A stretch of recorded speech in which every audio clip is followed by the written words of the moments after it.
Warahmatullahi wabarakatuh.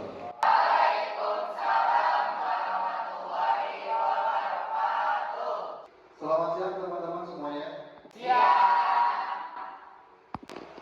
Perkenalkan, saya Sigit Wilyadi dari Universitas Muhammadiyah. Saya salah satu mahasiswa yang sedang melakukan sosialisasi untuk pemenuhan salah satu tugas mata kuliah. Jadi saya akan memberikan sosialisasi tentang bagaimana caranya mengatasi perundungan dan kekerasan seksual di lingkungan sekolah, yaitu lingkungan SMK. Ya. Seperti yang kita ketahui bahwa perundungan ini atau bullying ini mungkin tidak asing bagi kita, baik di kalangan sekolah SMK, SMP, SD, bahkan di lingkungan rumah atau tempat tinggal kita ini sering terjadi. Harus menyikapi ini dengan serius. Bagaimana cara mengatasi cyberbullying? Bahkan sebenarnya banyak fenomena, ada salah satu korban, bahkan banyak korban di mana mereka menjadi korban bullying ini, tapi mereka tidak berani untuk berbicara atau mereka malu untuk berbicara, apalagi biasanya terjadi di perempuan yang mengalami kekerasan seksual. Ya. Oh, ternyata ini itu masuk ke dalam pembulian. Bagaimana yang harus kalian lakukan? Apakah harus melapor? Apakah harus diam saja? Atau kita melawan? Atau seperti apa? Mungkin dari materi ini nanti saya akan menjelaskan sampai akhir, meskipun singkat, tapi setidaknya ada insight yang harus kalian terima dan bagaimana cara menyikapi perundungan dan kekerasan seksual ini, ya. Yang berikutnya yaitu saya akan menjelaskan materi tentang perundungan tingkat SMK, karena setiap perundungan dan kekerasan seksual itu berbeda tingkatnya. Dari mulai tadi yang saya bilang ada lingkungan sekolah, ya, ada lingkungan keluarga atau tetangga atau rumah, dari mulai SD, SMP, SMK. Nah, yang saya jelaskan di sini yaitu tingkatnya SMK. Ya. Dengan temanya membangun lingkungan sekolah SMK yang aman, nyaman, dan bebas dari perundungan serta kekerasan seksual. Ya. Nah, dengan harapan nama kegiatan ini yaitu menciptakan SMK itu aman dan bermartabat.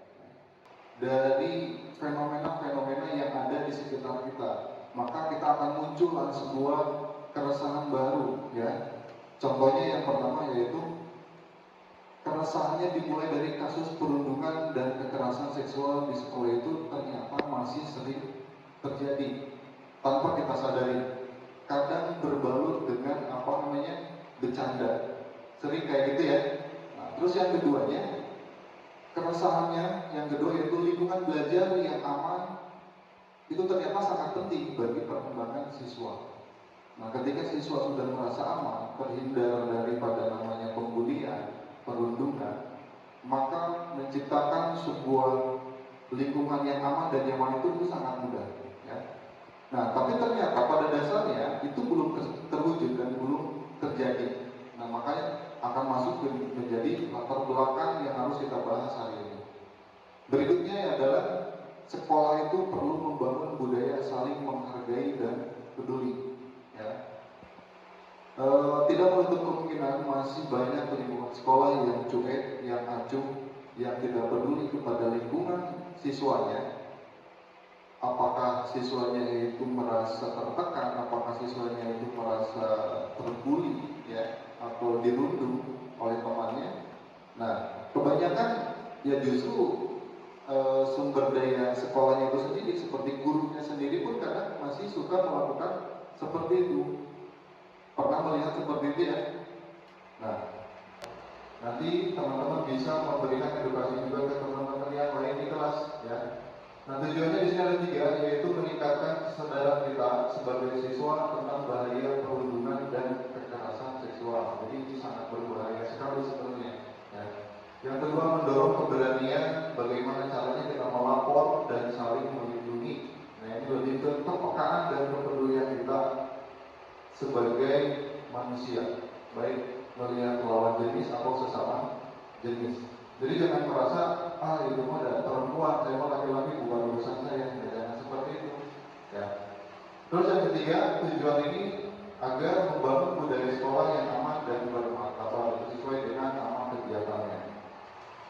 Berikutnya, yang pertama, perundungan berbasis verbal. Verbal ini kata-kata atau yang diucapkan. Ya.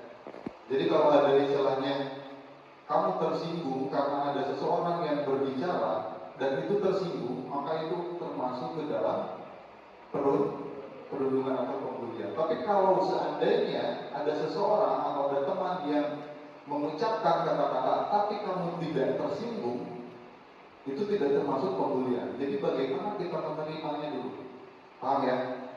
Nah, jadi jenis perundungan itu ada ejekan. Ejekan itu mencela, ya, nyebutan dalam bahasa Sunda, sering kan?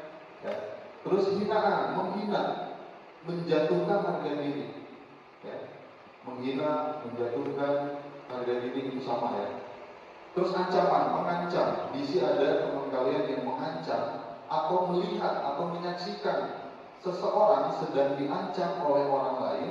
Nah, itu berarti sedang dalam satu buah jenis perundungan, yaitu berupa perundungan verbal atau kata-kata.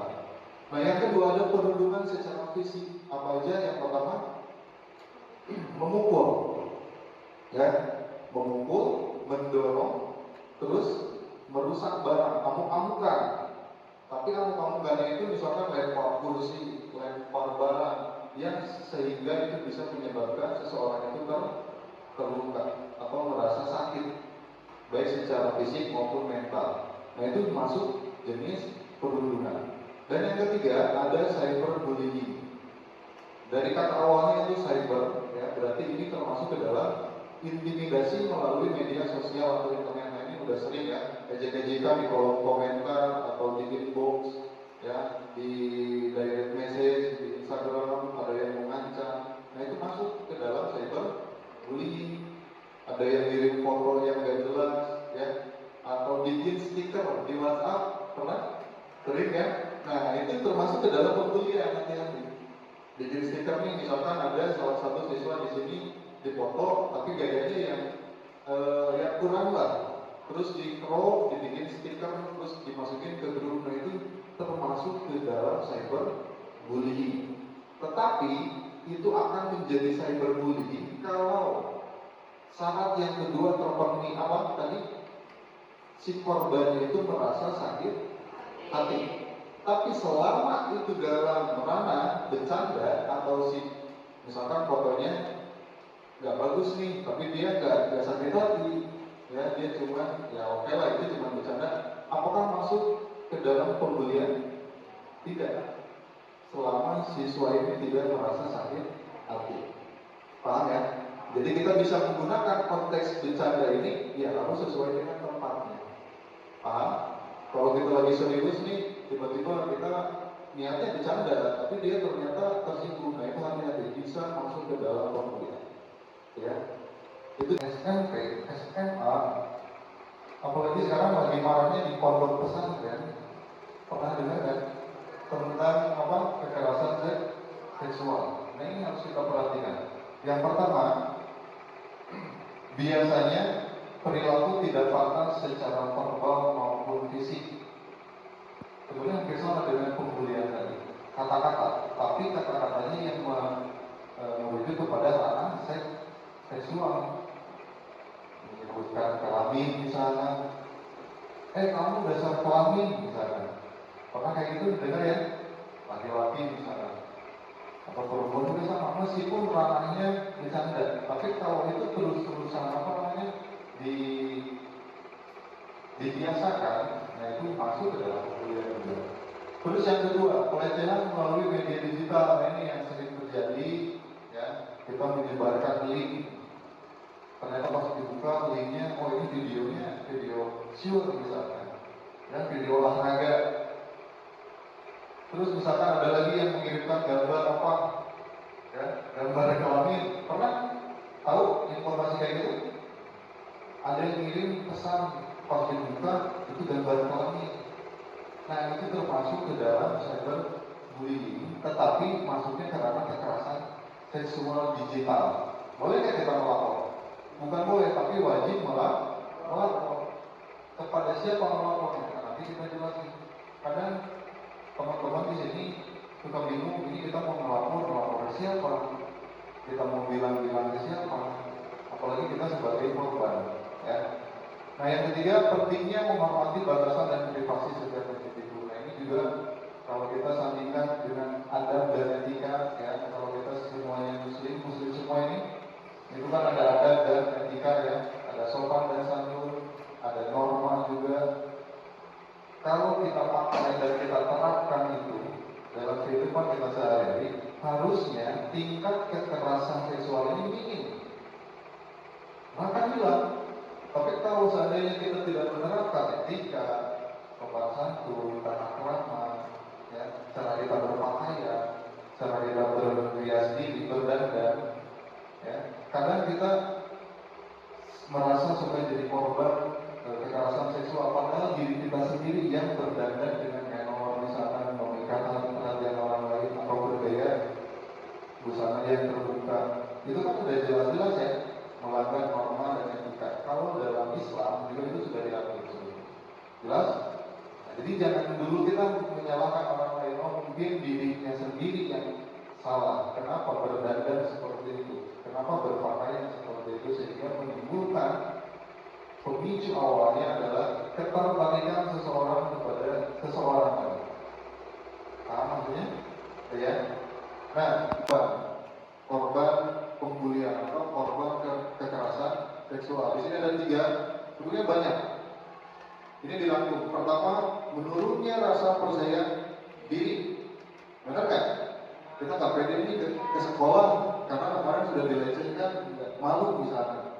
Itu jadi faktor yang pertama. Menurunnya rasa percaya diri. Kedua, gangguan mental dan emosional. Jadi sensitifan. Ya, karena diganggu terus, emosional, ya. Terus mental, gangguan mental. Jadi kadang bisa lebih ke emosional atau menjadi terdiam. Itu sama aja.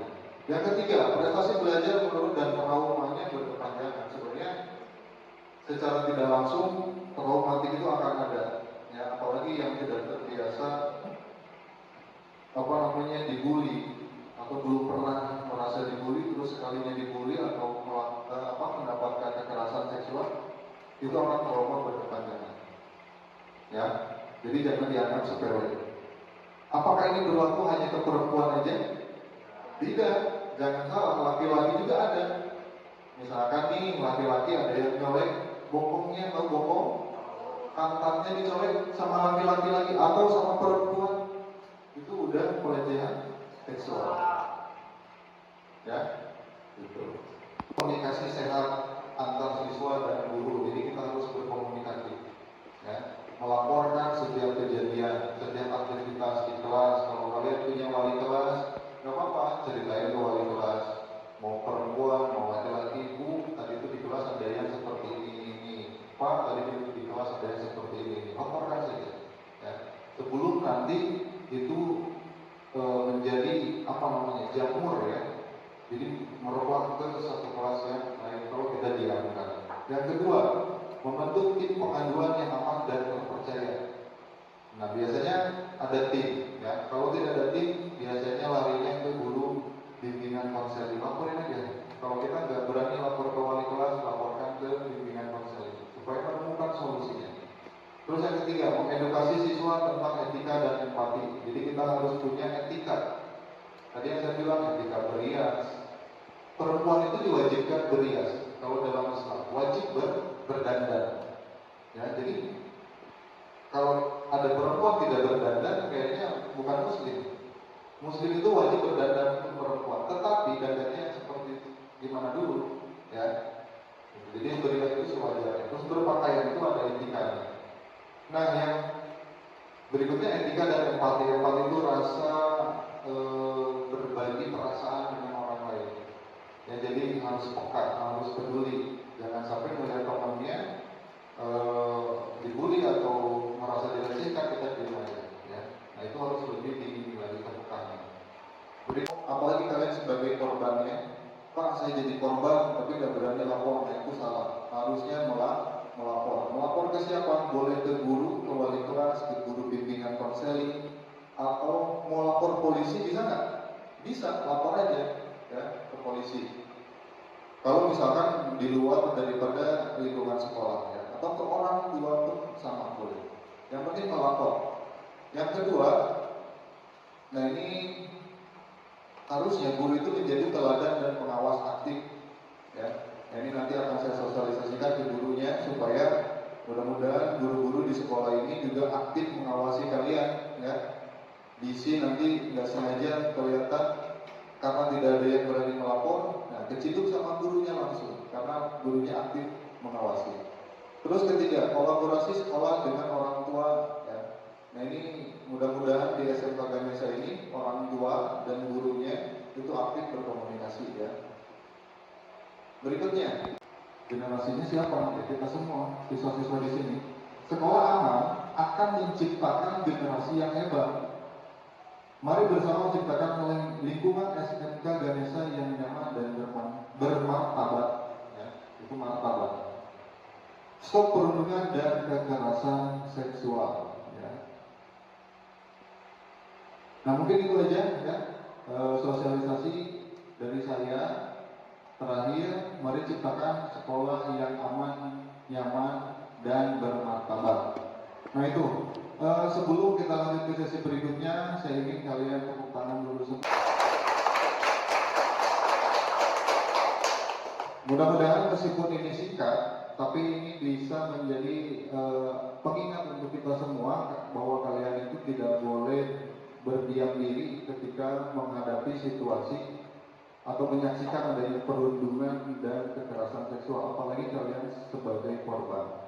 Sesi berikutnya yaitu tentang tanya jawab, seputar tanya jawab dari apa yang sudah kita pelajari di seminar kali ini. Ya, kita akan angkat 3 pertanyaan, atau saya akan mulai dari satu pertanyaan untuk 1 orang, ya. Berarti ada 3 orang, 1 pertanyaan untuk 1 orang, ya. Nah, pertanyaan yang pertama nanti boleh dijawab oleh siapapun ya. Yang pertama, kenapa perundungan ini masih sering terjadi di lingkungan sekolah? Ada yang mau jawab? Baik, Assalamualaikum warahmatullahi wabarakatuh. Waalaikumsalam warahmatullahi wabarakatuh. Sebelumnya izinkan saya memperkenalkan diri terlebih dahulu. Perkenalkan, nama saya Muhammad Yasir Awaludin dari kelas 11 IKJ 4. Nah, pertanyaannya tadi, kenapa masih ada perundungan di sekolah, bukan? Nah, menurut saya pribadi, kenapa masih ada perundungan di sekolah itu mungkin kan yang merundungnya itu adalah siswa. Mungkin itu faktor dari lingkungan, mau lingkungan dari sekolah ataupun lingkungan dari luar. Nah, kalau menurut saya itu pasti faktor dari lingkungan luar. Karena dari faktor lingkungan luar, dia merasa seperti dirinya itu kuat dan berani membuli orang. Cukup. Selanjutnya, pertanyaan kedua dari saya, bagaimana caranya menciptakan sebuah lingkungan sekolah yang aman dan nyaman? Saya ulang ya, bagaimana cara menciptakan lingkungan sekolah yang aman dan nyaman? Apakah ada yang ingin menjawab? Oke, baik. Terima kasih Bapak atas kesempatannya. Sebelumnya izinkan saya memperkenalkan diri terlebih dahulu. Assalamualaikum warahmatullahi wabarakatuh. Waalaikumsalam warahmatullahi wabarakatuh. Perkenalkan, nama saya Chandra Kirana. Di sini saya ingin menjawab pertanyaan yang telah Bapak pertanyakan kepada kita. Menurut saya, cara menciptakan lingkungan sekolah yang aman dan nyaman itu dimulai dari diri kita sendiri. Bagaimana cara kita saling menghargai, bagaimana cara kita saling menghormati, saling peduli, serta kita tidak melakukan perundungan ataupun pembulian secara verbal maupun non-verbal. Kita juga sebagai siswa-siswi harus menjaga kebersihan serta ketertiban sekolah agar lingkungan sekolah menjadi nyaman dan aman. Terima kasih. Baik, terima kasih. Pertanyaan yang terakhir, apa upaya atau cara yang dapat dilakukan oleh siswa untuk mencegah kekerasan seksual. Ya, saya ulang, apa upaya atau cara yang dapat siswa itu lakukan untuk mencegah kekerasan seksual? Ada yang mau jawab? Boleh. Assalamualaikum warahmatullahi wabarakatuh. Waalaikumsalam warahmatullahi wabarakatuh. Sebelumnya, terima kasih Bapak telah memberikan saya kesempatan untuk menjawab. Sebelumnya, izinkan saya memperkenalkan diri terlebih dahulu. Perkenalkan, nama saya Muhammad Rafa Al-Zikri dari kelas 10 TKJ 4. Saya akan menjawab tentang bagaimana upaya kita untuk mencegah kekerasan seksual. Pertama, menurut saya pribadi, yaitu kita harus empati terhadap orang lain atau meningkatkan kesadaran diri. Contohnya seperti kita merangkul teman-teman untuk bercerita atau melihat dan mengamati gerak-gerik teman tersebut. Apakah dia ada masalah atau tidak, atau mungkin dia merasa tidak nyaman. Kita harus peka akan dalam keadaan tersebut. Jadi cara kita untuk mencegah kekerasan seksual yaitu dengan empati atau peka. Terima kasih. Sekian dari saya. Assalamualaikum warahmatullahi wabarakatuh.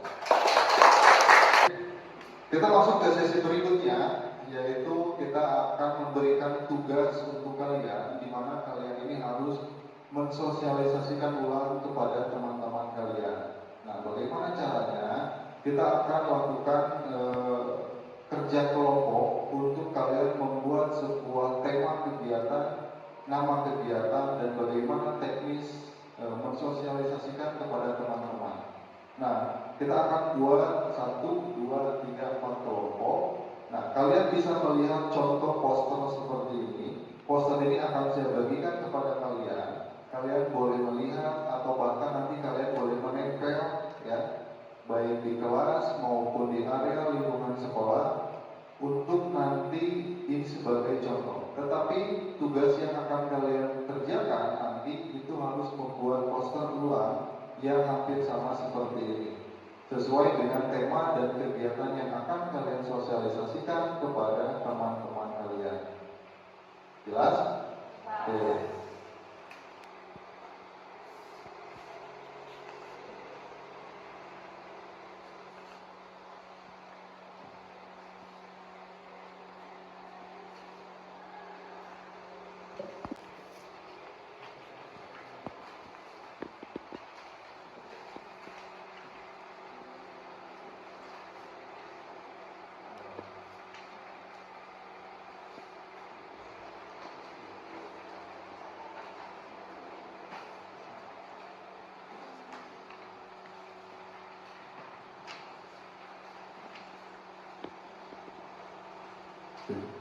Itu adalah tugas kalian, ya. Nah, nanti silakan kalian sosialisasikan dengan kelompok kalian kerjakan, nanti sosialisasikan ke teman-teman kalian. Nah, kita masuk ke sesi berikutnya, yaitu saya pengen tahu dulu kesan untuk kegiatan hari ini. Saya pengen satu orang perwakilan maju ke depan, siapapun, mau perempuan mau laki-laki, boleh ke depan. Silakan. Boleh, silakan. Siapa namanya? Muhammad Yasir Awaludin. Ya, Yasir. Saya cuma ngasih 2 pertanyaan. Yang pertama, bagaimana kesan untuk kegiatan hari ini? Kesan dari saya mungkin bisa menjadi pembelajaran bagi kita semua, juga bisa jadi bikin kita waspada terhadap kekerasan seksual. Oke. Yang kedua, apa harapan daripada kegiatan seminar ini? Harapan Yasir terhadap lingkungan ini? Harapan saya agar semua pembelajaran yang tadi disampaikan kepada teman-teman semua, saya harap semuanya tersampaikan ke teman-teman yang lain, bukan hanya ini. Juga menjadi edukasi bagi teman-teman semua dan bisa mengurangi populasi pembulian di SMK ini.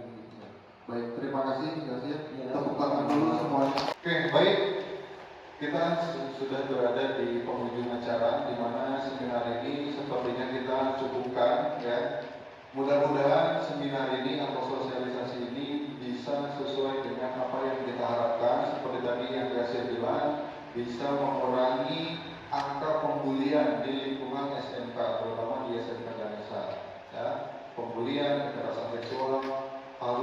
husna, ya, sesuai dengan tagline-nya, yaitu mari kita ciptakan sekolah yang aman, nyaman, dan bermartabat. Baik, sekian dari saya. Mudah-mudahan pertemuan ini ada manfaat